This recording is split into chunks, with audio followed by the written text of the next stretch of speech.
देखो ना, south example है सबसे बड़ा, लोकल बोली का कल्ट है उधर, जो हमारे इधर नहीं है। देश भर में भी ये मूवीज हिट जा रही है, जैसे जितना हाँ। जब मैं ट्रैवल करता हूँ यार उनका कंटेंट भी तो सॉलिड है ना।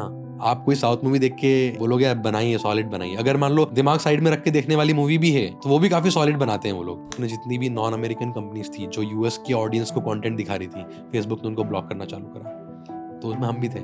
हम इंडिया से थे, यूएस के लोग कंटेंट देखते थे हमारा, तो बिना कोई नोटिस के they turn it of, domain block कर दिया।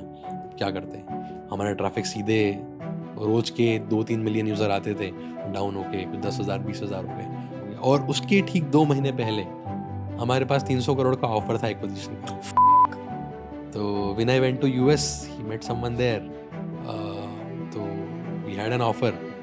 हमने सोचा नहीं यार, हमको इंडिया से बड़ी कंपनी बनाना है, we want to make a $1 billion company. Reject करा उसको, एंड देन उसके 2 महीने बाद 26 नवंबर 2018 को फेसबुक ने हमको ब्लॉक कर दिया, एंड देन एक रात में सब खत्म हो गया। दोस्तों, आज के गेस्ट शशांक वैष्णव और उनकी टीम को शार्क टैंक में जाकर मिली थी फंडिंग। पर किसी भी महान एंटरप्रेन्योर के पीछे एक बहुत इंस्पिरेशनल, बहुत इंसाइटफुल, बहुत नॉलेजेबल कहानी होती है। यह है उस कहानी की कहानी। शशांक वैष्णव ऑफ Stage.in आज द रणवीर शो पर अपनी कहानी शेयर करेंगे। Stage.in बेसिकली भारत का नेटफ्लिक्स है, जहां अलग अलग डायलेक्ट्स में, अलग अलग भाषाओं में, भारत की बोलियों में स्टेज कंटेंट को प्रोड्यूस कर रहा है। यह Stage.in की जबरदस्त कहानी। पॉडकास्ट को एंड तक देखिए। अगर आप एंटरप्रेन्योर हो या अगर आपको बिजनेस स्टोरीज सुनने में मजा आता है, अगर आपको उनसे सीख मिलती है, प्लीज ये वाला पॉडकास्ट एंड तक देखिए। बहुत ही जबरदस्त पॉडकास्ट है। ये है शशांक वैष्णव भाई ऑन TRS। एंजॉय।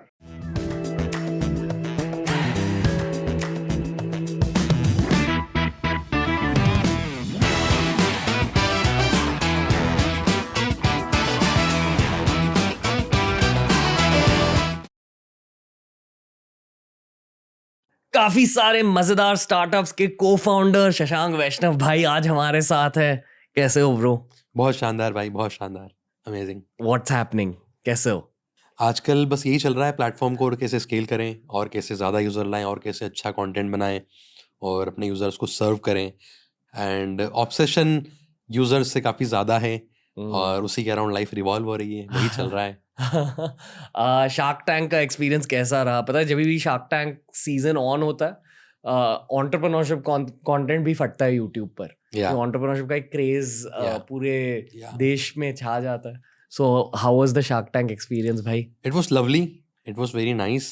एक्चुअली हम लोग अप्लाई करा था एकदम लास्ट मोमेंट पे। ओके 11 बजे 12 बजे फॉर्म सबमिशन क्लोज हो रहे थे, और उसी टाइम पे सबमिट करा था।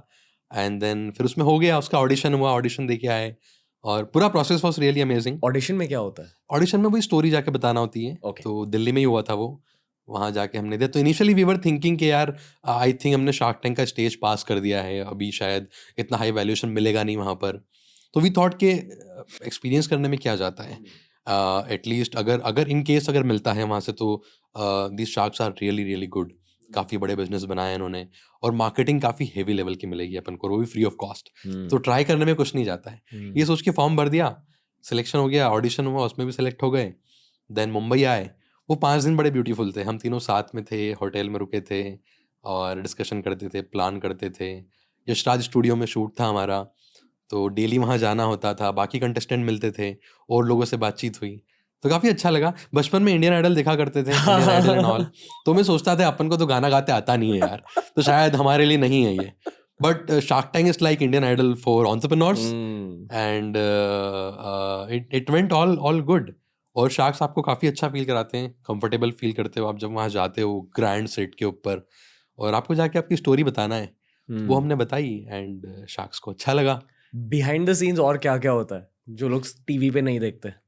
बिहाइंड द सीन तो बेसिकली होता क्या है, जब शार्क से बातचीत होती है आपकी, वो पूरा अनकट होता है, 1-1.5 घंटे का रहता है, उसमें से फिर वो सीन कट करते हैं। Okay. तो लिटरली पूरी कॉन्वर्सेशन होती है, दे गो इनटू डीप, पूरा डीप में जाते हैं, आपसे क्वेश्चन पूछते हैं, आप भी एक्सप्लेन करते हो, पूरा टाइम मिलता है आपको। ऐसा नहीं होता है कि आधे घंटे में ख़त्म करना है लगता है। आप 2 घंटे करना है, 2 घंटे बात करो। और हमारा टर्न तो रात को 10 बजे आया था, 9:30 बजे के आसपास आया था। तो शार्क्स काफ़ी लेट तक शूट करते हैं, और काफ़ी इन्वॉल्व होकर वो लोग डिस्कशन करते हैं।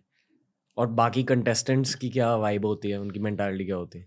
बाकी देखो कुछ होते हैं जो कि बहुत एफर्ट मारते हैं, तो बेसिकली होता क्या, शुरू का 2 मिनट का जो पिच होता है ना, वो आपको लिखना होता है। आप उसको लिखते हो, आप प्रिपेयर करते हो ताकि वो 2 मिनट में आप उनको बता सको। तो लोग अपने अपने पिच लिखे हुए थे सबने, कोई एक दूसरे को सुना रहा है, कोई बाकी लोग को सुना रहा है, कोई एडिटर को सुना रहा है, तो वही चल रहा था वहाँ पे। हम लोगों ने भी उसकी प्रैक्टिस करी काफ़ी।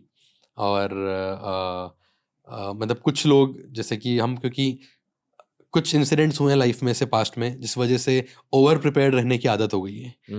तो वो पिच कम से कम हम तीनों ने 1000 बार बोली होगी 5 दिन में, क्योंकि वहाँ कैमरे के सामने पूरे पूरे इंडिया के सामने आप फकअप नहीं कर सकते। आपके प्रोडक्ट को आप रिप्रेजेंट कर रहे हो, तो इट शुड बी परफेक्ट। तो उसको हमने काफ़ी प्रिपेयर करा। इवन शार्क टैंक के एक रात पहले गणेश विसर्जन होते हैं यहाँ पर, हम रात को वहाँ निकल गए बारिश में, एंड देन वहाँ पर पिच बोल रहे हैं हमारे जोर जोर से।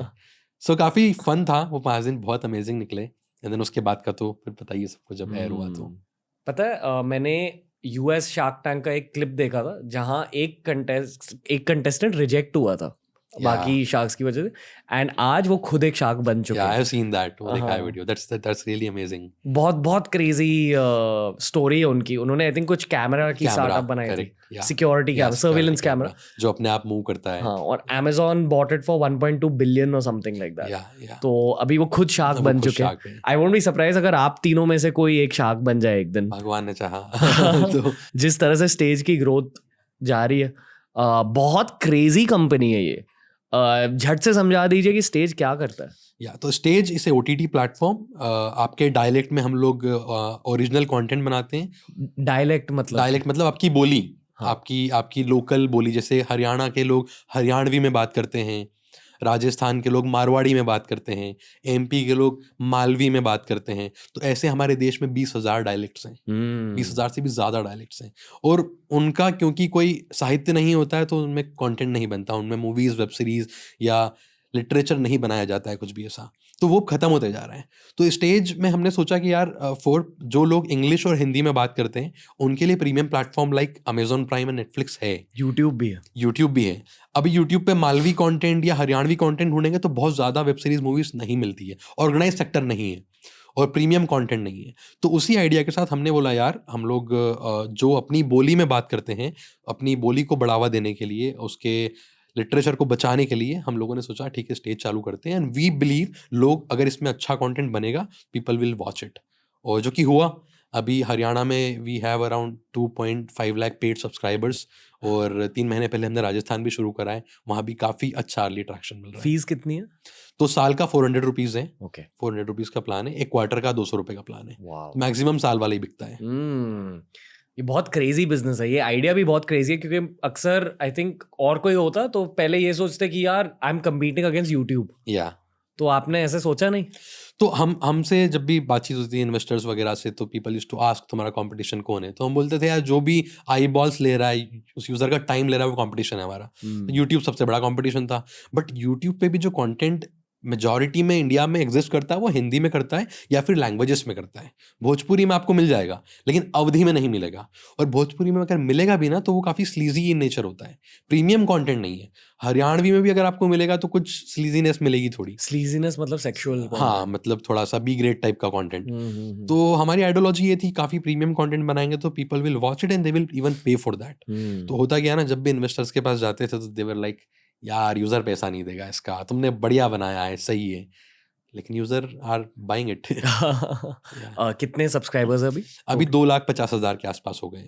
2,50,000 भारतीय स्टेज, केवल हरियाणवी, सिर्फ हरियाणा, केवल एक स्टेट से राइट नाउ। अभी स्केल कैसे करोगे? तो स्केल तो बेसिकली हरियाणा का पॉपुलेशन इज अराउंड 35 मिलियन। तो घर के सब लोग नहीं खरीदते OTT सब्सक्रिप्शन, घर में एक खरीदते हैं। So there is around 8 million household है। तो आइडियली 8 मिलियन सब्सक्राइबर तो होना चाहिए हरियाणा में।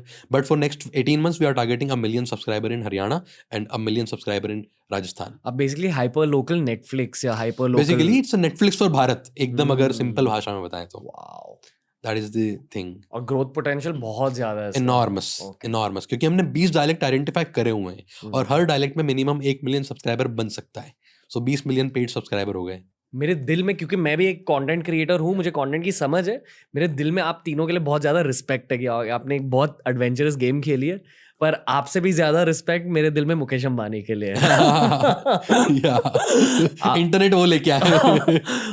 हर कंटेंट क्रिएटर की या हर मीडिया प्रोफेशनल की लाइफ उन्होंने खुद अकेले बदल दी। एग्जैक्टली, चेंज कर दी है। तो इसके पहले, स्टेज के पहले we used to run a company called WittyFeed. तो विटी फीड में 2014 में 2014 में हमारा ट्रैफिक तो 100 मिलियन था, लेकिन 100 मिलियन में से 80 मिलियन यूएस के यूजर्स थे। वाओ।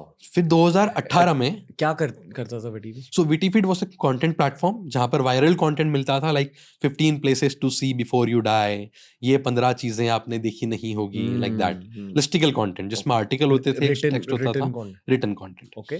तो मेजॉरिटी ट्रैफिक हमारा यूएस का ही था और मोनेटाइजेशन भी वहीं से होता था। बट जैसे जैसे जियो मोमेंट अनफोल्ड हुआ, इंडिया का ट्रैफिक ग्रो होते गया।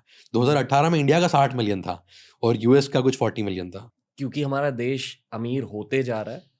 हाँ, और इंटरनेट पे आते जा रहा है, लोगों को ट्रस्ट होते जा रहा है कि यार Okay. इंटरनेट के ऊपर ऑनलाइन ट्रांजैक्शन शुरू हो गए। 2016 में जब यूपीआई ज़्यादा पेनिट्रेटेड नहीं था तो ट्रांजैक्शंस कम होते थे। आफ्टर यूपीआई गेम चेंज हो गया है, काफ़ी ऑनलाइन ट्रांजैक्शंस हो रहे हैं। कितने इंटरनेट यूजर्स हैं इंडिया में अब? इंडिया में 700 मिलियन। ओके। और ये नंबर बढ़ते जाएगा अभी? ये तो बढ़ते ही जाएगा, इंक्रीज ही होगा। हर किसी का एस्पिरेशन है स्मार्टफोन लेना और इंटरनेट लगाना। आप ये टीयर 1, 2, 3, 4 एक्सप्लेन कर सकते हैं थोड़ा? या सो टीयर 1 होते हैं शहर लाइक मुंबई, और टीयर 2 होते हैं शहर लाइक जयपुर, और टीयर 3 होते हैं like small villages, okay like that. Okay. Tier 4, 5 भी होता है? हाँ, वो टीयर 4 भी होते हैं, वो और छोटे हो जाते हैं गांव। ओके। या वहां तक भी स्टेज पहुंचा है? वहां तक भी पहुंचा है स्टेज, और यही हमारा टारगेट है, बिकॉज असली भारत, असली पॉपुलेशन टीयर 3, 4 में रहती है। कितनी पॉपुलेशन है वहाँ रफली? रफली आप मान लो 80 करोड़ के आसपास, 80-90 करोड़। या वाह। और ये लोग YouTube शायद इतना नहीं यूज करते? यूट्यूब यूज करते हैं यार, यूट्यूब सब यूज करते हैं। Okay. आई वॉन्ट से यूट्यूब नहीं करते हैं, बट और हमारा कंपटीशन नहीं है वैसे किसी से भी देखा जाए तो, ना यूट्यूब से, ना नेटफ्लिक्स से, ना किसी भी ओटीटी प्लेयर से, बिकॉज सब हिंदी डोमिनेंट है। अगर आप मारवाड़ी बोलते हैं, अगर आप हरियाणवी बोलते हैं, अगर आपकी मदर टंग अवधी है, तो यू ओनली हैव स्टेज, आपके पास कुछ और है ही नहीं, आपको वहीं जाना होगा। तो and we don't want to be the first OTT in your phone, we want to be the दूसरा ओटीटी अपार्ट फ्रॉम ZEE5 और अमेजॉन प्राइम, ये भी आपके फोन में होगा। That is the ideology. Okay. और कुछ बताइए वो पॉपुलेशन के बारे में। एक्चुअली स्टेज के पूरे यूजर बेस को थोड़ा सा ब्रेक डाउन कीजिए। मैक्सिमम ऑडियंस आपको कहाँ से मिल रही है? तो मैक्सिमम ऑडियंस हमको मिलती है सोनीपत से, हरियाणा में अगर बात करें तो। Which is tier 3? Tier 4। Tier 4 या ओके। सोनीपत से मिल रही है, एंड करनाल, हिसार, दिल्ली से भी है, 20% लोग हमारे वहाँ से भी हैं। ओके। या क्योंकि दिल्ली में काफ़ी लोग हरियाणवी बोलते हैं। या पर उस ऑडियंस के बारे में कुछ बताइए। और मैं आपको इसलिए ये पूछ रहा हूँ क्योंकि मैंने कंटेंट क्रिएशन से जाना है या कि अगर 10 अलग यूट्यूब चैनल हैं, या मान लो चलो 10 सेम टाइप के यूट्यूब चैनल्स भी है, 10 कॉमेडी यूट्यूब चैनल्स है, उन 10 चैनल्स के ऑडियंसेस बहुत अलग हो सकते हैं। मतलब हर चैनल की ऑडियंस बहुत ज्यादा अलग हो सकती है। करेक्ट। तो इसलिए आपको स्टेज की ऑडियंस के बारे में पूछना है। हाँ, क्योंकि अगर आप एक ऑडियंस को केटर करो, आप बेसिकली आप इजीली शायद एक यूट्यूब चैनल भी स्टार्ट कर सकते थे, पर आपने खुद से कहा कि नहीं, हम ऐप स्टार्ट करेंगे। पहले वो लॉजिक समझाइए कि आपने ऐसे क्यों सोचा, because I am sure that thought must have crossed your head कि आप शायद यूट्यूब चैनल स्टार्ट कर सकते। और दूसरा सवाल ये है कि वो वाली ऑडियंस किस तरह का कंटेंट देखना चाहता है? हाँ, तो मैं दोनों का आंसर करता हूँ। पहले मैं करता हूँ क्यों हमने ऐप बनाया और यूट्यूब चैनल नहीं बनाया। सो अगर आप यूट्यूब चैनल बनाते हो, अगर आप क्रिएटर बनते हो, तो यू आर ए पाइप, इसको पाइप बोलते हैं, विच मीन्स पाइप में एक ही जगह से सामान आ रहा है। आपका जो आप कंटेंट बना रहे हो, एक ही इंसान बना रहा है और वो आप ऑडियंस को दिखा रहे हो, उसको स्केल नहीं कर सकते। लेकिन अगर आप प्लेटफॉर्म बन जाते हो, जैसे कि स्टेज से प्लेटफॉर्म, हम कंटेंट नहीं बनाते हैं, हम कंटेंट क्रिएटर भी नहीं है, हम प्रोड्यूस करते हैं कंटेंट, विच मीन्स हम जो कंटेंट क्रिएटर हैं उनको एम्पावर करते हैं। कौन है क्रिएटर? क्रिएटर कौन है फिर? प्रोडक्शन हाउसेस हैं काफ़ी सारे। सो बेसिकली हरियाणा, राजस्थान में कोई इंडस्ट्री एग्जिस्ट नहीं करती थी। जब हम शुरू में स्टेज स्टार्ट करा तो वी वेंट अहेड, गांव में गए, लोगों से मिले, तब हमको ऐसे लोग मिले जो शूट करना चाहते थे, जिनके पास एस्पिरेशन था मूवी बनाना है, लेकिन मूवी बनाने के लिए पैसा नहीं था। स्किल्स थे उनके पास? स्किल थे, कैसे? स्किल, क्योंकि कुछ लोग बॉम्बे में काम करते थे, कुछ लोग छोटे मोटे लेवल पे काम कर रहे थे। और हरियाणा में एक अच्छी चीज़ क्या है ना, गानों की इंडस्ट्री है, गाने बहुत बनते हैं वहाँ पर। तो जो लोग गाने बना रहे हैं या गानों में आ रहे हैं, उनका एस्पिरेशन तो है मूवी बनाना है, लेकिन किसी ने फंड करने के लिए हेल्प नहीं करी। तो when stage came into the picture, तो हमारे पास काफ़ी सारे एस्पिरेशनल लोग आए, उन्होंने बोला हमको ये मूवी बनाना है, ये आइडिया है। तो फिर हमने उनको फंड करना शुरू करा। अब उनको हमने फंड करा तो उनके पास पैसा आया, उन्होंने कंटेंट क्रिएट करा और बहुत ब्यूटीफुल कंटेंट क्रिएट होके आया है। और these guys are very passionate. तो अब स्टेज, और जब हम इनके साथ काम करते हैं कंटेंट क्रिएटर्स के साथ, हमारा पैशन भी ज़्यादा बढ़ जाता है। यार stage can't go down, because इतने सारे लोग जो चाहते थे कुछ करना, आज उनको प्लेटफॉर्म मिला है। और ऐसे कितने सारे लोग हैं जो चाहते हैं करना, जिनके पास नहीं है। धीरे धीरे करके हर डायलेक्ट में जाएंगे और सबको एम्पावर करेंगे। And in this way we will be able to create more content, अलग अलग टाइप का कंटेंट। यहाँ से मैं आपके दूसरे सवाल का जवाब देता हूँ, आपका टीजी क्या है? क्योंकि हमारा कोई एक जॉनरा तो है नहीं, हर क्रिएटर अलग जॉनरा बनाता है। नेटफ्लिक्स के ऊपर आपको, नेटफ्लिक्स का टीजी कौन है? सारे यूजर्स। क्योंकि कोई इंसान आके फिक्शन देखता है, कोई आगे थ्रिलर देखता है। वैसे ही हमारे प्लेटफॉर्म पर हर टाइप का कंटेंट है। आप कॉमेडी भी देख सकते हैं, आप थ्रिलर भी देख सकते हैं, आप एक्शन भी देख सकते हैं, आप इंस्पिरेशन भी देख सकते हैं। हर क्रिएटर अपना अपना कंटेंट बनाता है और उसकी ऑडियंस अलग होती है। इसीलिए स्टेज के अंदर हर कंटेंट एक प्रोडक्ट है, हर कंटेंट का अलग टीजी है। जब हम लोग तो we are a very strong analytics company, मतलब बाहर से कंटेंट कंपनी दिखती है और internally we do lot of analysis कि कौन सा कंटेंट में क्या पार्ट था, इस वजह से इसके सब्सक्रिप्शन ज़्यादा है, कौन से पॉइंट पे जाके यूज़र ड्रॉप हुआ है। तो हम लोग क्या करते हैं, हमने ज्योग्राफी को कोहर्ट्स में डिवाइड करके रखा है। जैसे हरियाणा में सरकारी नौकरी का एक कोहर्ट है कि सरकारी नौकरी पे अगर कोई मूवी बनेगी तो ये टाइप के लोग देखने वाले हैं। ठीक है। अब हरियाणा के अंदर पुलिस का काफ़ी है, मतलब आर्मी में जाने का, पुलिस का, उनके अराउंड कोई मूवी बनेगी तो काफ़ी चलेगी। ठीक है। और जाट के अराउंड कोई मूवी बनेगी तो वो काफ़ी चलेगी। तो जैसे हर स्टेट के अपनी कहानियाँ होती है। अगर आप पहलवानी के अराउंड कोई मूवी बनाओगे तो बढ़िया चलेगी। जैसे अखाड़ा करके हमारी एक वेब सीरीज़ थी, इट वर्क वेरी गुड। उसमें एक पहलवान की कहानी है कि यार अगर वो कुश्ती में हार जाता है और कुछ नहीं कर पाता है तो उसकी लाइफ कैसी होती है, वो उसके अंदर एक्सप्लेन करा है। एक वेब सीरीज़ है कॉल्ड ग्रुप डी। वहाँ पर हरियाणा में ग्रुप डी करके एग्ज़ाम होती है सरकारी नौकरी की, उसके अराउंड एक वेब सीरीज़ है, उसके 2 सीज़न आए, इट वर्कड वेरी गुड। फिर कावड़ यात्रा सुना है आपने? कावड़ निकालते हैं तो ऑरेंज कपड़े में आपने लोगों को देखा होगा, रोड पे जाते हैं पानी लेके, जो गंगा जल होता है उसमें। तो उसके अराउंड काफ़ी हेवी कॉन्सेप्ट है वहाँ पर, उसके ऊपर मूवी बनाएंगे तो बढ़िया चलेगी। अगर आप राजस्थान में आ जाओ तो वहाँ पर अब राजा महाराजा के ऊपर बना दो, ठाकुर के ऊपर बना दो, राजपूताना के ऊपर बना दो, ऐसे बहुत सारे कॉन्सेप्ट्स हैं हर जगह पर हमारे देश में।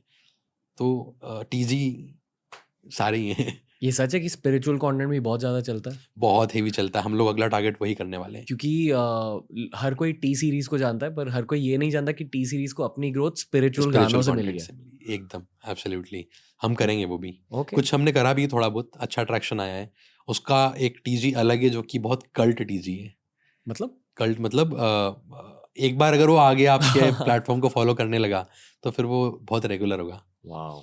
जैसे अमर चित्रकथा बचपन में एक कॉमिक बुक की सीरीज थी, अभी आई फील कि एक नेशनल पोटेंशियल है अमर चित्रकथा के, अमर चित्रकथा स्टाइल कंपनीज की। Wow, okay. Would say that, you can say. ये वाली जो ऑडियंस है स्मार्ट होते जा रही है, क्योंकि हम जब यूट्यूब की ऑडियंस को स्टडी करते हैं तब ऐसा लगता है कि यार ये ऑडियंस बहुत ज़्यादा स्मार्ट हो रही है and it's difficult for creators to keep up.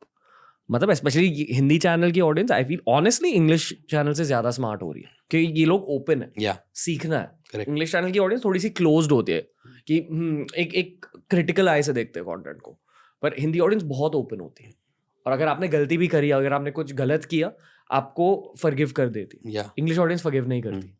तो आई फील कि क्योंकि एक ओपन ऑडियंस है बहुत ज्यादा स्मार्ट हो रही है और इसलिए कंटेंट क्रिएटर्स के लिए बहुत मुश्किल है अभी कंटेंट बनाना।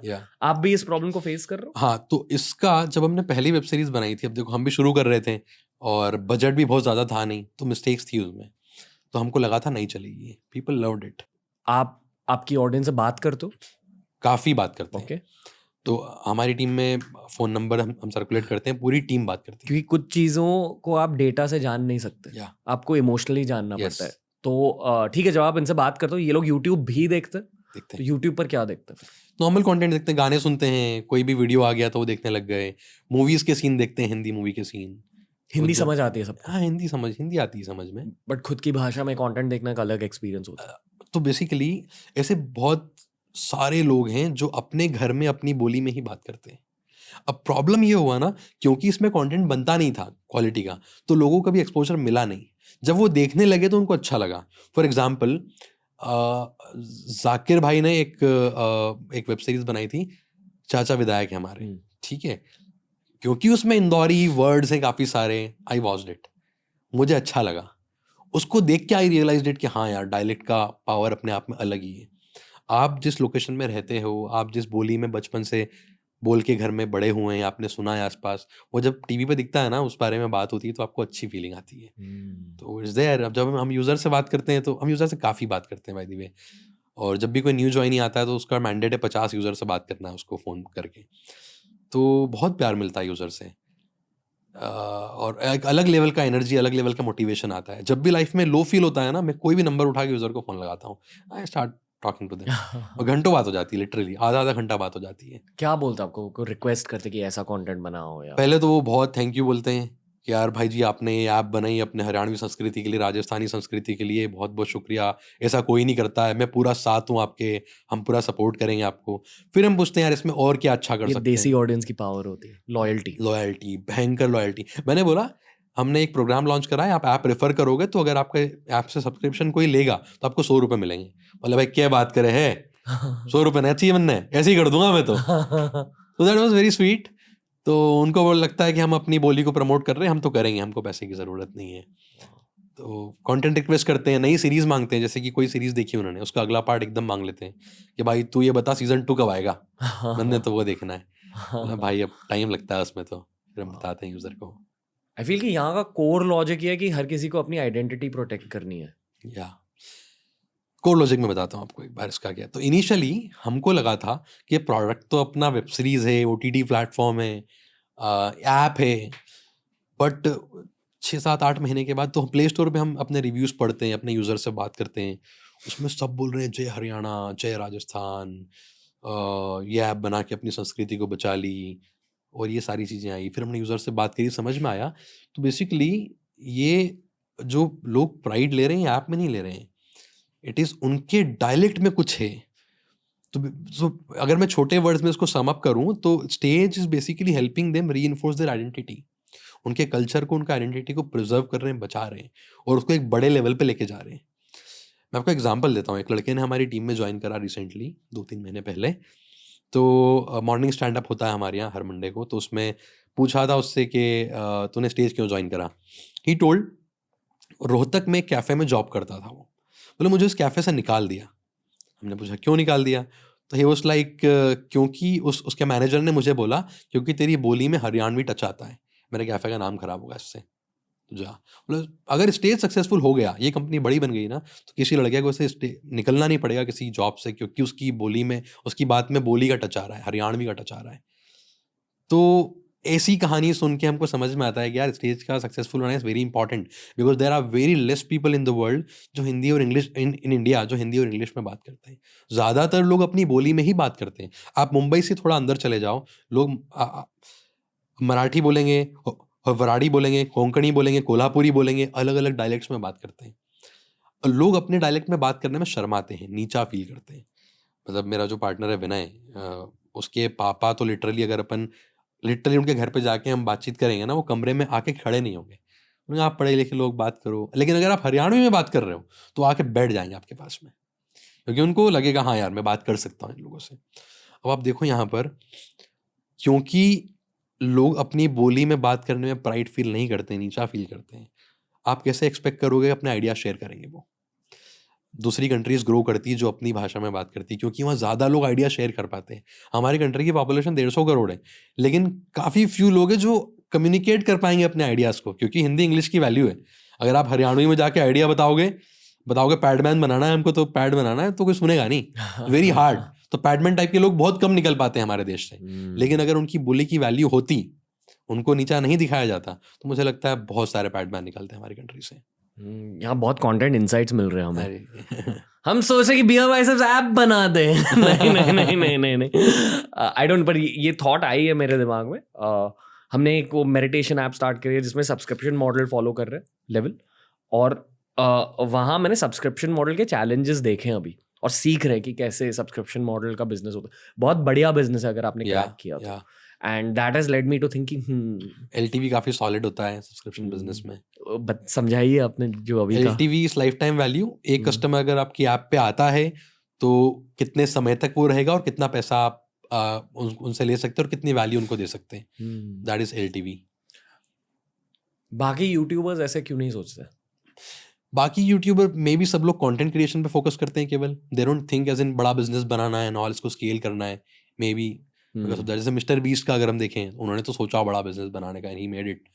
सो कुछ लोग सोचते हैं, कुछ लोग नहीं सोचते हैं. Some people are happy like that.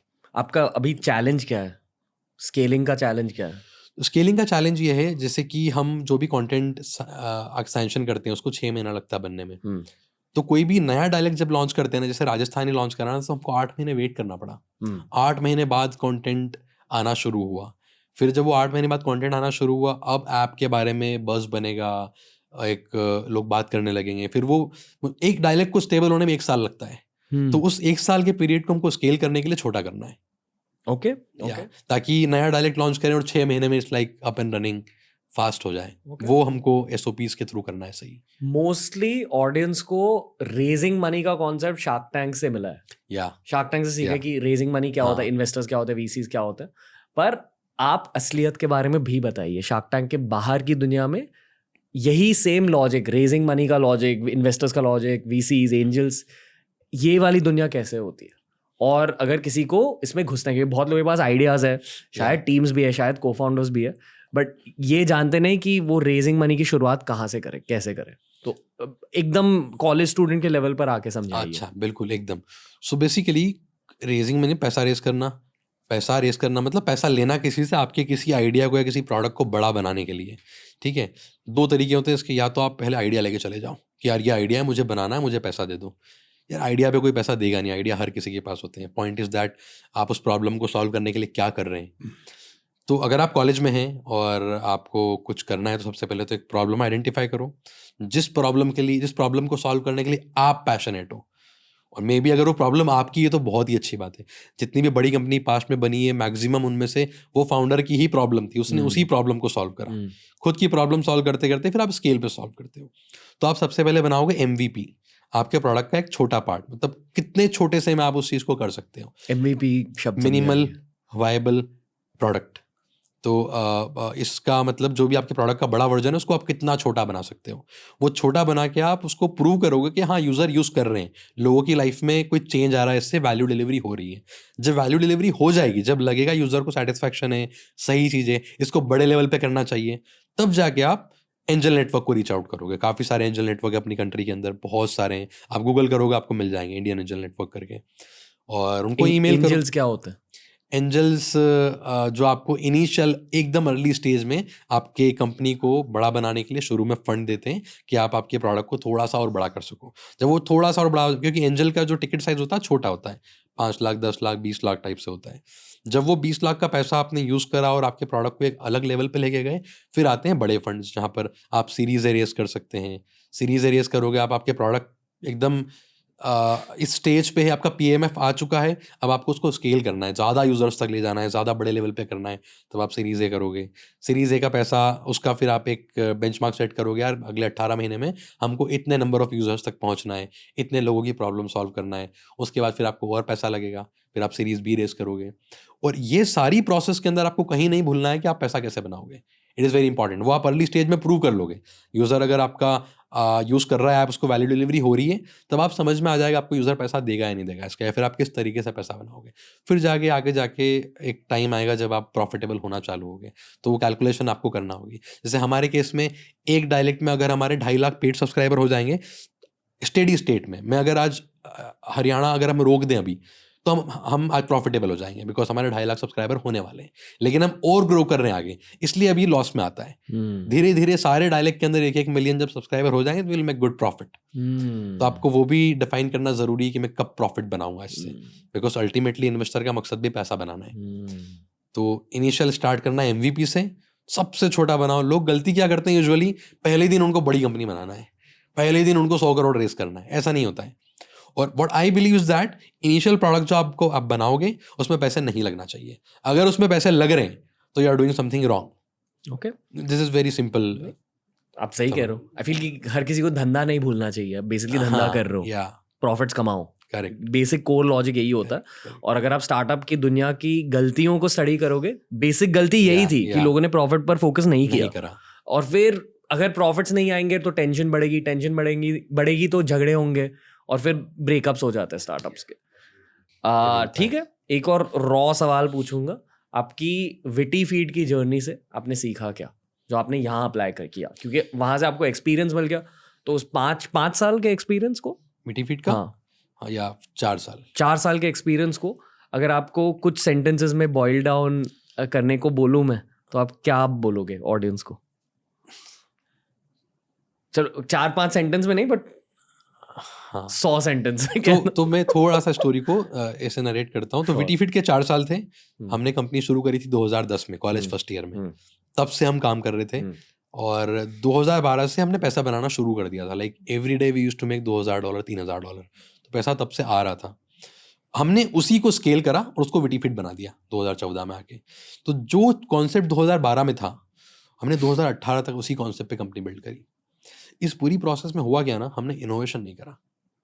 वो एक ही इनोवेशन करा था, वायरल लाइन. एक प्रोडक्ट बनाया था जो कि विटी फीड पे ट्रैफिक लेके आता था. मतलब जितने भी वर्ल्ड में इन्फ्लुएंसर्स हैं बड़े बड़े, 2014 के आसपास ये उसको मोनेटाइज करने का तरीका नहीं होता था. अगर आपका जो फेसबुक पेज है, पहले ऐड इतने स्ट्रांग नहीं थे, तो कोई भी बड़ा इन्फ्लुएंसर जिसके 10 मिलियन लाइक्स है, वो विटी फीड का आर्टिकल लेता था, पोस्ट करता था, उससे हमारे पास यूज़र आते थे और हम रेव शेयर करते थे.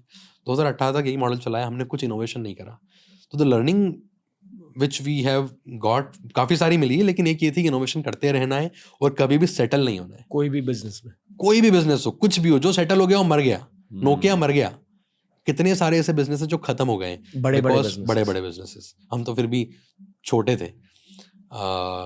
और मुझे लगता है अगर तब इनोवेशन करा होता, एग्रेसिवली हम सेटल नहीं हुए होते, तो और बेहतर करते हैं. लेकिन आई से जो हुआ अच्छा हुआ, अच्छे के लिए होता है. अगर विटी फीड बंद नहीं होता तो हम स्टेज चालू नहीं करते. एक आखिरी सवाल पूछना चाहूँगा, एक आखिरी सेक्शन है ये वाले पॉडकास्ट के लिए. बॉलीवुड का डाउनफॉल क्यों हो रहा है और क्या छोटे शहरों में भी डाउनफॉल हो रहा है? क्योंकि मैं मुंबई के लिए बात कर सकता हूँ. मेरे काफ़ी सारे दोस्त आजकल बॉलीवुड नहीं देख रहे हैं. शायद इतना ज़्यादा नेटफ्लिक्स भी नहीं देख रहे हैं. मोस्टली सोशल मीडिया में घुस चुके हैं, गेमिंग में घुस चुके हैं. पर अगर कोई एकदम क्रेजी सीरीज आई तो लोग देख लेते हैं. गेम ऑफ थ्रोन्स की नई सीरीज जो आई थी. बट मैं आपसे सवाल कर रहा हूँ असली भारत के बारे में, क्योंकि जब मैंने बॉलीवुड के सितारों से ये सवाल किया तो उन्होंने मुझसे कहा कि देखो, शहर में लोग शायद नहीं देखेंगे मूवीज, पर असली भारत में बॉलीवुड हमेशा जिंदा रहेगा. तो ये मैं एक्यूजेशन नहीं दे रहा हूँ बॉलीवुड को, मैं आपसे पूछ रहा हूँ कि वहाँ की असलियत क्या है. तो अगर अच्छा कंटेंट बनता है तो लोग देखते हैं. ठीक है, बॉलीवुड में अच्छा कंटेंट बनता है, बहुत बढ़िया कंटेंट बनाते हैं. लेकिन अगर ऐसा कंटेंट है जो जहाँ पर हीरोइज्म बहुत ज़्यादा है, अब नहीं चलता बॉलीवुड में. वो पहले चलता था जहाँ पर एक हीरो है, एक लात मार रहा है, 10 लोग फेंका गए एंड ऑल. अभी पीपल वांट स्टोरी, उनको कंटेंट चाहिए. अच्छा कंटेंट अच्छा नहीं होता तो नहीं चलता है. आप देखो, राजकुमार राव जी की मूवी चलती है, आयुष्मान खुराना की मूवी चलती है, लोग देखते हैं. अगर अच्छा कंटेंट लाओगे, अच्छी स्टोरी लाओगे तो पीपल वॉच कंटेंट. हर कोई वेट करता है. जैसे भेड़िया मूवी आई थी, भेड़िया वर्कड वेरी गुड ना, अच्छी चली, लेकिन बॉलीवुड की थी. और उसके अलावा ब्रह्मास्त्र से इतनी उम्मीदें थी, VFX वॉज गुड, लेकिन थोड़ी फनी लगी मूवी. जितना उससे एक्सपेक्टेशन था निकला नहीं. It was like all about heroism, और उसमें बिल्डअप भी नहीं करा ठीक से. खैर, हम इतना ज़्यादा नहीं जानते हैं जितना वो लोग जानते हैं, लेकिन मुझे लगता है बहुत कुछ हो सकता था. एक रीज़न ये भी शायद, कोविड के पहले की दुनिया अलग थी, कोविड के बाद की दुनिया अलग थी, और वो 3-4 साल में बॉलीवुड का ट्रांजिशन शायद हुआ नहीं, जो कि OTT की वजह से बाकी कंटेंट का हो गया. बाकी कोई भी कंटेंट आप OTT का नए आ रहे हैं, उठा के देख लो तो इट्स वेरी गुड, लोग पसंद करते हैं. शायद 3-4 साल में बॉलीवुड का एक बाउंस बैक भी हो सकता है. बिल्कुल हो सकता है यार, काफ़ी जीनियस लोग हैं, हो तो सकता ही है. इन लोगों ने इंडस्ट्री बनाई है, पहले कहाँ थी, बॉलीवुड ही ये सब कुछ बनाने वाला. ये मैं आपको इसलिए पूछ रहा हूँ क्योंकि आप डेटा भी स्टडी करते हो और इमोशंस भी स्टडी करते हो अपने यूजर्स के. तो अगर मैंने आपसे कहा कि आप कुछ बॉलीवुड मूवीज बना दो 3-4, तो आप कैसी मूवीज बनाओगे? हम बॉलीवुड मूवीज नहीं बनाएंगे सबसे पहले तो हिंदी नहीं बनाएंगे, हमको लोकल डायलेक्ट में लोकल स्टोरीज ही बनाना है। लेकिन अगर हम बनाए, इन केस अगर बनानी होती तो हम एकदम रियल स्टोरी उठाते हैं। अब हिंदी में प्रॉब्लम ये है ना, हिंदी में जो रियल स्टोरीज भी बनती है किसी न किसी जोग्राफिकल लोकेशन की बनती है, वो बास्टर्डाइज हो जाती है। आपने दंगल मूवी देखी हो, उसमें हरियाणवी काफ़ी गलत बोली हुई है, तो जो रियल हरियाणवी जब उसको देखता है तो बोलता है अरे ये क्या करने लग रहे भाई। तो वो जो चीज़ का रिजल्ट निकल के आता है ना, वो आपके लोकल में ही आता है। महाराष्ट्र का कोई कॉन्टेक्स्ट है तो यहाँ की बोली में ही वो अगर बनेगी ना मूवी, तो ज़्यादा सही लोग रिलेट कर पाएंगे, क्योंकि मास तो वही है ना। तेलुगु मूवीज क्यों चल रही है आपके उनकी अकॉर्डिंग? लोकल बोली में चल रही है, लोकल बोली का एकदम, आप देखो ना, साउथ एग्जाम्पल है सबसे बड़ा, लोकल बोली का कल्ट है उधर, पर जो हमारे इधर नहीं है। देश भर में भी ये मूवीज हिट जा रही है। जैसे जितना हाँ जब मैं ट्रैवल करता हूँ यार, उनका कंटेंट भी तो सॉलिड है ना। आप कोई साउथ मूवी देख के बोलोगे यार बनाइए, सॉलिड बनाइए, अगर मान लो दिमाग साइड में रख के देखने वाली मूवी भी है तो वो भी काफ़ी सॉलिड बनाते हैं वो लोग। और आज की बात नहीं है तो तेलुगु मूवी चलो अभी हिट होने लगी है अपने नॉर्थ में भी, बट अगर आप पुराना कंटेंट, जैसे मैं कॉलेज में देखता था, हैप्पी डेज करके इनकी एक मूवी थी, एक मगादिरा थी जो कभी हिंदी में रिलीज भी नहीं हुई, सबटाइटल में देखी इंग्लिश में, वेरी गुड क्वालिटी कंटेंट। और बॉलीवुड वाले काफ़ी सारा कंटेंट साउथ से उठाते हैं, मुझे लगता है ज़्यादा क्रिएटिव साउथ वाले हैं, दैट्स व्हाट आई बिलीव। क्योंकि कंटेंट आप देखो ना सारा, अब दृश्यम उठा लो, वो भी साउथ से उठाई हुई है, और कितनी अच्छी चली दृश्यम, बिकॉज अच्छा कंटेंट था। कंटेंट अगर सॉलिड है तो इट विल वर्क। अच्छा कंटेंट मतलब क्या? स्टोरी अच्छी होनी चाहिए। स्टोरी अच्छी होना चाहिए, लोग उससे रिलेट कर पाए, हुक बना रहे। Okay okay. आप कभी साउथ में एक्सपेंशन के बारे में सोचोगे? South is a very hard market to crack. पहले नॉर्थ करेंगे, उसके बाद आखिरी में will go to south, because वहाँ पर आहा and these guys are very very strong. Allu Arjun का प्लेटफॉर्म है आहा, मतलब तो लोग वहाँ का लोकल वो वहाँ कंटेंट का लोकल, तेलुगु में। और तेलुगु में, और काफ़ी स्ट्रांग है वो लोग उधर, तो वहाँ तो अभी नहीं जाना है क्योंकि नॉर्थ खाली है। नॉर्थ में हिंदी चलता है, खूब से खूब आप गुजराती देख लोगे या भोजपुरी देख लोगे, उसके बाद नहीं है। तो पहले जो खाली मार्केट है उसको कैप्चर करके हम मोनोपोली बनाएंगे, and then we will go to south. और हरियाणा राजस्थान के बाद आपका अगला स्टेट कौन सा? भोजपुरी भोजपुरी। या उसके बाद अवधि, मतलब वहीं पर बिहार ही करेंगे हम, ओके। क्योंकि बिहार काफ़ी बड़ा ऑडियंस है, ऑडियंस बेस है। देन फिर UP, that's what the plan is. वाह ओके। यूपी के बाद? अभी देखते हैं उसको और ये सब डेटा बैक डिसीजन? सारा डेटा बैक डिसीजन है, और ये सारी ओवरलैपिंग है ना। देखो आप, हरियाणा, राजस्थान, यूपी, बिहार आसपास ही है। देन वी आर ट्राइंग कि कोई दूसरे लोकल OTT प्लेयर्स, अगर हमको कोई अच्छी डील मिलती है, कोई पैशनेट फाउंडर मिलते हैं, तो वी माइट अक्वायर दूसरे जगह पर, क्योंकि हमको एक साल अहेड कर देगा गेम में वो। बेसिकली आप अपनी कंटेंट की लाइब्रेरी और डेटा लाइब्रेरी बड़ा दोनों बिल्ड करोगे एग्जैक्टली दूसरे स्टार्टअप्स के थ्रू। एग्जैक्टली। क्रेजी। तो जो शार्क टैंक का इम्पैक्ट रहा आपके शो पर, आपको डाउनलोड्स मिले, आपको या मार्केटिंग मिली? या मार्केटिंग हेवी मिली, ब्रांड क्रेडिबिलिटी काफ़ी बड़ी है। और जो पार्टनरशिप के लिए हम लोगों को ईमेल कर रहे थे, रीच आउट कर रहे थे, उन लोगों ने अब आगे से रीच आउट करना शुरू करा है। तो मुझे लगता है पार्टनरशिप वाला पार्ट अब फटाफट क्रैक होगा। यूजर्स का स्पाइक जब एपिसोड आया था तब आया था, और वो धीरे धीरे कम होगा, लेकिन मेजर जो ब्रांड इक्विटी है उसको काफ़ी अच्छा इम्पैक्ट हुआ है उसके ऊपर। ओके। और इम्पॉर्टेंटली हमारी विटीफिट की कहानी, जो कि एक क्लोज, मतलब वो क्लोज नहीं हो पाया था चैप्टर हमारी लाइफ से। वो सोचो ना, आप कंपनी रन कर रहे हो, आप बचपन से रन कर रहे हो बेसिकली, और आपकी आइडेंटिटी वो है, और वो ख़त्म हो गई एक दिन में। एज ए फाउंडर आपको समझ में नहीं आया क्या हुआ, फिर आप डिप्रेशन में गए, आप समहाउ निकले फाइट करके। वो कहानी थोड़ी शेयर कीजिए। या सो WittyFeed was a great platform, काफ़ी यूज़र आते थे, कंटेंट देखते थे, और हम लोग काफ़ी इमोशनली इन्वेस्टेड थे उस कंपनी में। तो हमारा रेवेन्यू साल का 40 करोड़ के आसपास होता था, ऑल प्रॉफिटेबल, ऑल बूटस्ट्रैप्ड। कुछ एंजल्स ने हमको बैक करा था ताकि हम उनसे गाइडेंस ले सके, सीख सके।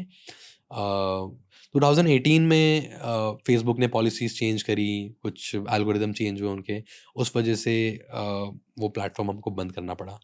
तो बेसिकली 2016, अगर आपको याद हो तो, कैम्ब्रिज एनालिटिका करके इशू हुआ था यूएस में, तो mark Zuckerberg was under senate hearing and all. तब क्या करा फेसबुक ने, जितनी भी नॉन अमेरिकन कंपनीज थी जो यूएस के ऑडियंस को कंटेंट दिखा रही थी, फेसबुक ने उनको ब्लॉक करना चालू करा। तो उसमें हम भी थे, हम इंडिया से थे, यूएस के लोग कंटेंट देखते थे हमारा, तो बिना कोई नोटिस के they turn it of, domain block कर दिया। अब क्या करते, हमारा ट्रैफिक सीधे रोज के 2-3 मिलियन यूज़र आते थे, वो डाउन होके कुछ 10,000 20,000 हो गए, सारा मोनेटाइजेशन ऑनलाइन था, सब खत्म हो गया एक दिन में। और एज ए फाउंडर्स हमने कभी, क्योंकि सारा था कंपनी में ही पैसा लगाना है और हमने कभी पैसे सेव भी नहीं करे थे, तो पर्सनली सब खत्म हो गया। और उसके ठीक 2 महीने पहले हमारे पास 300 करोड़ का ऑफर था एक पोजीशन का। तो when I went to US, he met someone there, तो वी हैड एन ऑफर। और वो हमने सोचा नहीं यार, हमको इंडिया से बड़ी कंपनी बनाना है, we gonna make a $1 billion company. Reject करा उसको। एंड देन उसके 2 महीने बाद 26 नवंबर 2018 को फेसबुक ने हमको ब्लॉक कर दिया। एंड देन एक रात में सब खत्म हो गया हमारे सामने। हमारी टीम 140-150 लोग की टीम थी हमारी। न्यूयॉर्क में ऑफिस, दिल्ली, बॉम्बे, गुड़गांव, इंदौर में हेडक्वार्टर, एवरीवेयर। अब 2 दिन तो समझ में नहीं आया क्या हो गया है। देन फिर हमारा 2 करोड़ रुपए महीने का पेरोल था, इतनी सैलरी जाती थी। अब क्या 3 महीने चला लिया हमने, उसके बाद तो पैसे खत्म हो गए ना। फिर अब जब पैसे खत्म हो गए तो धीरे धीरे टीम में कुछ लोगों ने छोड़ दिया था और 90 लोग बचे थे टीम में तब, 90 पीपल। एंड हमारी टीम हमने बहुत अलग तरीके से बिल्ड करी है। It was not normal interview, normal लोगों को हमने हायर नहीं करा था। हमने लिटरली फाउंडर लोगों को ही हायर हमारे साथ में लेके आए थे काम करने के लिए। और मैं एक एक इंसान के ऊपर किताब लिख सकता हूँ भाई, इतनी अमेजिंग टीम हमारी। तो उनको 3 महीने निकल गए, पैसा सारा खत्म हो गया, कंपनी बंद होने की नौबत पे आई। रात को हम तीनों भाइयों ने बात करी कि बस यार, I think this is the end, बंद करते हैं अब अपनी फैमिली भी सफ़र कर रही है, टीम भी सफ़र कर रही है, शट डाउन करते हैं। सो गए हम। मॉर्निंग में जब उठे, वापस आए ऑफिस, तीनों साथ में बोले नहीं यार, ऐसे तो बंद नहीं होगा, we can't go down like this. Because हम काफ़ी सारे कॉलेजेस में जाके मोटिवेशनल टॉक दिए हैं, लोगों को बोला है हार नहीं मानना है, छोटे गांव के लोग बड़ा कर सकते हैं। और आज अगर हम बंद कर देंगे तो यार lot of people will stand up and से टू देम के यार छोटे गांव से कुछ बड़ा हो नहीं सकता है। तो जो लोगों ने अगर हमसे सीख के, हमको देख के स्टार्टअप करा है, एटलीस्ट उनके लिए वी कांट गो डाउन, चाहे वो एक इंसान भी हो। फिर हम अपनी टीम के पास गए, वी टोल्ड देम कि अब जैसा कि आप सबको पता है, पैसा नहीं है हमारे पास, अभी पैसे ख़त्म हो चुके हैं, डोमेन भी ब्लॉक हो गया है, बट हम तीनों कंपनी बंद नहीं कर रहे, we gonna run it from here, कुछ न कुछ बनाएंगे, कुछ न कुछ बड़ा करेंगे। अगर and you guys are most welcome, हम आपको आपकी सैलरी की आधी सैलरी दे सकते हैं, हाफ ऑफ इट, और बाकी आधी हम इंटू 2 करके कंपनी के शेयर्स देंगे, not ESOPs, proper equity in the company, become our first angel investors. तो वी थॉट कि 2-4 लोग रुकेंगे तो हम डिप्रेस नहीं होंगे, ऑफिस आएंगे, कुछ काम करेंगे। बट रणवीर भाई जब 2 दिन बाद वापस आए ऑफिस एंड सबसे बात करी, 55 people decided to stay back. 55 लोगों ने बोला आप हम आपके साथ खड़े करते हैं मिलके। और कुछ लोगों ने तो आके ये बोला, रे कि आप कैसी बात कर रहे हो, मतलब मेरे पास 2.5 लाख की सेविंग है, आप ये लो, कहीं ज़रूरत लग रही है तो किसी के पे कर देना। तो इस तरह की टीम है हमारी। तो कल को स्टेज कुछ बड़ा करता है लाइफ में ना भाई, तो it's not because of 3 of us, because ये हमारी टीम की वजह से, और जिन लोगों ने हमको सपोर्ट करा उस हार्ड टाइम में, केवल उनकी वजह से। जब ये शार्क टैंक वाला एयर भी हुआ ना, मैं सबको फ़ोन कर करके थैंक यू बोल रहा था, एक एक इंसान को, यार आपकी वजह से ये जो भी आज, नहीं तो हम तो मर चुके थे उस वक्त, ख़त्म हो गया था, but people took us up. शायद भगवान ने आपसे 300 करोड़ छीन लिया ताकि आप 30,000 करोड़ की कंपनी बनाओ। या होपफुली यस। तो तब से ही फिर दिमाग में क्या हुआ ना, जब टीम को हमने ये आधी इक्विटी दी इंटू 2 करके, भाई by God's grace last year सबको एग्जिट मिल गया ऑलमोस्ट 2.5x का। वाओ। तब हिट हुआ कि यार ये कंपनी जब बड़ी बनेगी ना, तो फाउंडर पैसा बनाएंगे, ये बड़ी खुशी नहीं होगी। अगर हमारी टीम भी सारा पैसा बनाएगी, वो ज़्यादा बड़ी खुशी होगी। तब हमने सबको फिर ईसॉप दिए कंपनी में। आज कोई भी ज्वाइन करता है तो सबके पास ईसॉप है। और आई वुड वांट कि जब ये कंपनी आईपीओ करे तो हर इंसान कंपनी में फाइनेंशियली इंडिपेंडेंट हो, मेरी टीम का एक एक इंसान। That is the goal. आपके बचपन के बारे में कुछ बताइए। या तो I am from small town called Badnagar, it's near Ujjain. तो वहीं पर स्कूलिंग हुई। या बचपन was not so good, not good at all. School, लोग बोलते हैं यूजुअली स्कूल लाइफ मेरी बहुत अमेजिंग रही है, मैं कभी नहीं बोल पाया। School life was not good, मतलब बहुत सीधा सा, मतलब क्लास में बच्चे बुली करते थे लिटरली। और ऑलमोस्ट 3-4 दिन में एक बार मतलब कोई ना कोई पीट देता था टाइप से। तो बचपन was not that good. But interesting चीज़ बचपन में भी, मैं कार्टून्स बहुत देखता था। कार्टून्स फॉर माई फ्रेंड्स, और कार्टून देख देख के बड़ा हुआ। मुझे लगता है कहीं ना कहीं वो एक इंस्पायरिंग चीज़ थी। और मेरा लाइफ में जो ड्रीम है, मेरा, हर किसी का कुछ सपना होता है, मेरा सपना है मुझे एक ऐसी मशीन बनाना है which I can wear and fly just like Iron Man. बचपन से ही ड्रीम है वो। तो वहीं से किक आया कि यार कुछ तो तूफानी करना है लाइफ में। अब शाम के 6 बजे वो आयरन मैन कार्टून देखते थे, सिल्वर सर्फर और yes Iron Man. Yes okay. Yes, Fox Star Kids पे आता प्लस, था। स्टार प्लस या same. Silver Surfer and Iron all. Man yes yes याद है, यस, हाँ, 6 बजे स्टार्ट होता 6 था। बजे स्टार्ट 5 होता बजे था। पोकेमोन होता था, या 5:30 बजे और कुछ होता था, मुझे याद नहीं, आई थिंक वो या बेबलेड होता था। हाँ, वो मैं नहीं देखता था, बेबलेट हाँ, वगैरह। Same same. Iron man, silver silver surfer, ये सर्फर, सब मुझे बहुत पसंद है। आयरन मैन तो एक एकदम स्पाइडरमैन का फेवरेट। कार्टून भी आता था। स्पाइडरमैन सारे ही। तो मैं कार्टून बहुत देखता था। हम्म, आई वुड से लाइफ में जो क्रेजीनेस आई है, लाइफ में कुछ बड़ा करने की इच्छा सेम आई है, it is because of cartoons. Same. और जब बचपन में मम्मी बहुत डांटती थी कि इतने कार्टून्स हाँ देख रहे हो, हाँ, या पर एक्चुअली मुझे वहां से एडुकेशन मिल रही थी यूट्यूब के लिए, कंटेंट बनाने कंटेंट का, बनाने में। या आई एम श्योर आप कुछ सिमिलर कहोगे। हाँ, तो मुझे कार्टून से इंस्पिरेशन मिली क्रिएट करने की। हम्म, तो मुझे इतना कॉन्फिडेंस है कि I can create anything, anyone in the world can create anything. Hmm, हर कोई क्रिएटर है। जिस भगवान ने आपको बनाया वो भी एक क्रिएटर है। आप लोग भी क्रिएटर हो, आप कंटेंट क्रिएट कर रहे हो। हमने प्लेटफॉर्म बनाया है। हर इंसान कुछ ना कुछ बना सकता है। वो तो मैंने कंप्यूटर साइंस ले लिया, अगर मैकेनिकल लिया होता तो पक्का कार बना के निकलता कॉलेज से। तो कोई भी इंसान, मुझे लगता है क्रिएट करना आपका फर्ज है, आपका कर्तव्य है।